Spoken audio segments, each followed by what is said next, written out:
nosotros tuvimos un simulacro que fue muy importante para nosotros. Y ese simulacro nos permitió identificar nuestros grandes vacíos. Resulta que corría la tercera semana de enero y nosotros ya sabíamos que en China había una explosión de casos de neumonía y que ya se había adentrado a otros países. Y el 20 de enero llegó a una de nuestras clínicas una persona que venía de Wuhan con sintomatología respiratoria. Él consultó a su clínica. Él es un comerciante caleño que fue a Wuhan esa última semana del año y estuvo como hasta el 4 de enero en Wuhan y después pasó a España y algunos otros países y llegó como el 16 o 17 a Cali. El día 20 él empezó con una sintomatología respiratoria y él consultó a una clínica y en esa clínica pensaron que era el primer caso de COVID en el departamento, en el país. Cuando a nosotros nos avisan que ese paciente llegó, fue una alerta tremenda y llamamos al Instituto Nacional de Salud y al Ministerio. Y cuando ellos vinieron, hicimos un recorrido para atrás. El señor por dónde había entrado, porque el señor no sabía que en Wuhan había eso, qué pasó en la primera clínica, qué pasó en la segunda clínica, cómo hicimos los exámenes, qué había pasado en el aeropuerto. Cuando ya lo trasladan a la otra clínica ya le ponen control respiratorio. Pero si ese señor hubiera sido nuestro primer COVID, esto había sido un desastre, porque se había contaminado el avión, la gente que venía en el avión, la gente que estuvo con él en el aeropuerto. Y eso nos permitió a nosotros hacer una revisión de nuestros protocolos y eso nos permitió a nosotros organizar nuestro plan de contención y de respuesta inmediata al COVID. El día que llegó nuestro primer paciente, el 9 de marzo, nosotros ya estábamos listos. Y entonces el aeropuerto supo cómo hacerlo, a pesar de que esa persona que llegó es un colombiano que estaba en España, llevaba en España mucho tiempo. Lo estaban esperando sus familiares, fueron a Buga en un carro, él tuvo una reunión social con unas personas, al día siguiente se sintió mal, fue al hospital y quedó hospitalizado en el Hospital San José de Buga, donde hicimos nuestro primer diagnóstico. Ese señor estuvo hospitalizado, estuvo seguido, él salió por fortuna bien de su caso, hubo contaminación en su familia, pero nosotros ya teníamos todo nuestro sistema preparado. Entonces, para nosotros el paciente del 20 de enero fue fundamental. Lo peor que nosotros tuvimos en la pandemia lo tuvimos en el paro. Digamos que tuvimos momentos difíciles. Nosotros tuvimos nuestro primer pico en junio, fue muy estresante porque veníamos haciendo esfuerzos desde marzo de incrementar nuestra capacidad de respuesta, de formar médicos, de formar recursos humanos y veníamos trabajando con las universidades y con todo porque no había suficientes intensivistas, ni terapistas respiratorias, ni auxiliares, ni enfermeras y todo el mundo tenía miedo. Entonces, trabajar sobre el miedo de la gente fue una cosa compleja. Sí creo que la pandemia nos afectó a todos, nuestra condición de salud mental.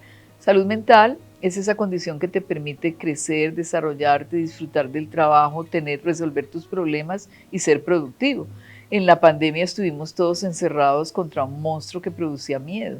No podemos salir a la calle porque nos vamos a enfermar y nos vamos a morir, pero hubo un deterioro económico y tolerarnos 24 horas los seres humanos en un mismo espacio, pues la situación no fue fácil.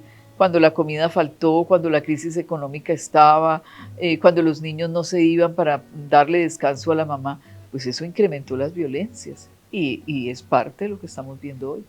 Cuando uno habla con muchas, además parecería, no está aún perfectamente demostrado que el COVID causa alteraciones del orden de la esfera mental. Además del miedo al COVID, hay una afectación en la salud mental del COVID. El COVID es una enfermedad de transmisión respiratoria que tiene un virus que cambia mucho, que varía mucho. Y en este instante el departamento del Valle del Cauca está en una zona de control. Tenemos un número limitado de casos, tenemos muy pocos pacientes que llegan a unidad de cuidados intensivos, pacientes que todavía fallecen, pero en una situación que dejó de ser epidémica para convertirse en en casi una situación normal. El COVID no se va a ir, el COVID va a seguir estando entre nosotros. Vamos a seguir encontrando pacientes con COVID, vamos a seguir tomando muestras, pero los grandes picos y la gran cantidad de gente expuesta ya es otra la circunstancia. Es muy importante la vacuna porque es una forma de prevenir la forma grave de la enfermedad. Tenemos 4 dosis de vacuna, no nos han aprobado otra. Tenemos una cantidad de vacuna que se perdió porque los vallecaucanos no están interesados en vacunarse. Los papás no quieren vacunar a los niños y los adultos dicen eso ya pasó. Digamos que eso es parte de la normalidad. La vacuna del COVID debe quedar y debe convertirse en una vacuna regular, igual que la influenza. Hay un movimiento antivacuna en el mundo, un movimiento antivacuna que dice que los niños no deben vacunarse, que todas las vacunas son malas. No sé cuántos mitos hemos pasado, ¿no? Yo tengo 4 dosis. La gente que está a mi alrededor toda tiene 4 dosis. Lo único que hemos logrado es no tener COVID, no haber estado involucrados en una enfermedad grave ni estar en una UCI. No tengo muertos en mi familia, gracias a Dios, todos vacunados. Ha habido COVID leve, pero no grave. Es la historia de lo humano. Esto no se vende, se baja gratis. Es la historia de la Secretaría desde lo humano. Aquí están las historias de muchas personas que hicieron parte de la Secretaría, de las instituciones prestadoras de servicios de salud, de pacientes y hasta de líderes comunitarios que nos ayudaron en la pandemia. La atención del COVID significó para nosotros como institución, como gobernación y como red de prestadores de servicios de salud un reto tenaz, un reto donde pusimos la vida en riesgo muchísimas personas, especialmente los profesionales de la salud que estaban atendiendo a los pacientes. Hubo mucho miedo en los que procesaban las muestras, el que iba a traer las muestras y las recogía por todo el departamento y las traía, la persona que le tocó ayudarnos en la logística. Nosotros nos tocó hacer una transformación completa porque hubo 1000 cosas que no hacíamos. Entonces la Secretaría y la gente que estaba conmigo, todo estaba en función de ello, de cómo responder a las necesidades que se tenían. Había que seguir los pacientes, llamar a todas las personas que llegaran a Colombia, los que estaban enfermos, los que tenían un familiar enfermo. Entonces el trabajo fue extenuante, pero además muy estresante. Estuvimos expuestos nuestra salud física y nuestra salud emocional. Fue duro, fue una época pues, que vamos a recordar toda la vida, como la época de la pandemia. Fue una situación difícil, la pandemia puso en evidencia muchas falencias, porque la pandemia, pues si bien era una enfermedad del sector salud, lo que puso en evidencia fueron nuestras terribles diferencias, la afectación en la salud mental de todo el mundo. Me angustiaba muchas veces más que los pacientes de COVID a los que nosotros estábamos solucionándoles la vida, las personas que venían a gritar en esta plaza por comida, las banderas rojas de la gente necesitando alimento, la angustia de la gobernadora y de los alcaldes por conseguir comida, las personas que estaban viviendo una situación crítica porque al cerrar sus negocios iban a tener que seguir pagando un arriendo y no podían subsistir. Creo que fue una crisis social muy complicada. Pensaba mucho en las personas que vivían en casitas muy pequeñas, en apartamentos de 40 metros donde había 5 personas que no podían salir a ninguna hora, las violencias que se presentaron allí. Siempre he tenido una angustia terrible con la violencia sexual en los niños y niñas. Me horrorizaba pensar lo que estaba pasando con los niños y niñas que no tenían la oportunidad de salir a la escuela y viven con un violador. Eso era la angustia más grande que yo podía sentir.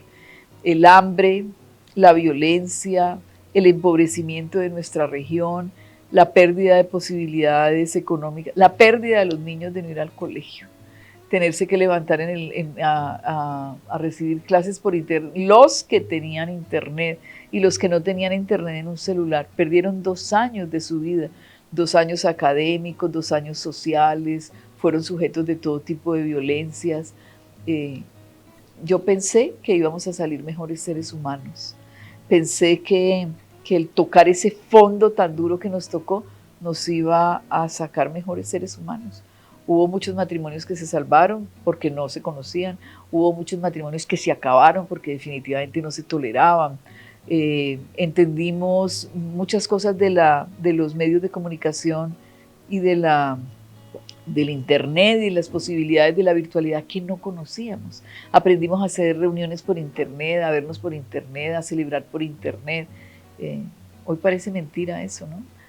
Pero a nosotros nos dejó también el valorar la vida y esperaba eso, ¿no? Que los seres humanos salieran convencidos de que la vida es un bien fundamental que hay que cuidar.